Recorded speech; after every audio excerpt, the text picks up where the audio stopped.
Good evening, everyone. Welcome to another Wet News Wednesday. I'm Catelyn. Let's get into the news. Pope Francis came all the way from the Vatican last week and did a nice little tour of the good old US of A, hitting Washington, D.C., New York, and Philadelphia. While the very popular Pope, who is known for his more modern and progressive attitude on, some basic human rights that the Catholic Church has been ignoring for a couple millennia. It all came to a screeching halt when out of the many millions of devout Catholics he could have met with while here in the United States, he decided to meet with Kim Davis. Was that duckies?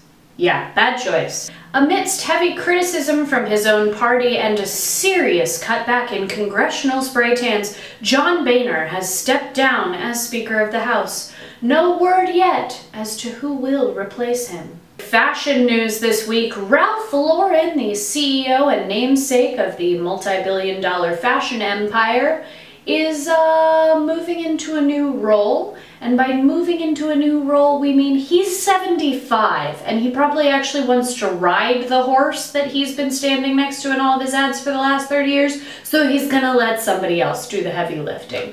Good on you, Ralphie. Here's to a great career. The UN summit is underway, and it has been, well, much like my dating history, awkward.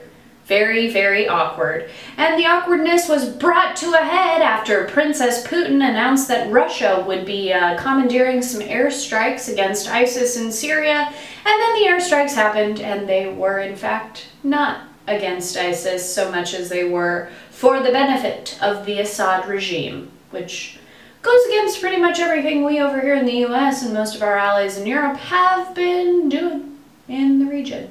So I'd say lunch tomorrow is going to be pretty awkward down there. The president of Planned Parenthood arrived in Washington this week to answer to a House of Representatives special committee amidst the, should we not defund Planned Parenthood. And, well, she answered a lot of questions, and there are just a few things that I'd like everybody out there to remember as you hear the news coverage. 1.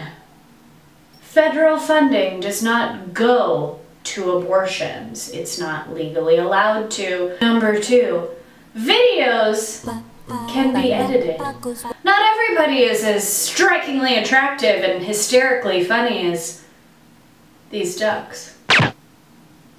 Well, folks, that does it for us over here at Wet News Wednesday. Always remember, if you can't make good decisions, make safe ones. And we'll see you right back here next week.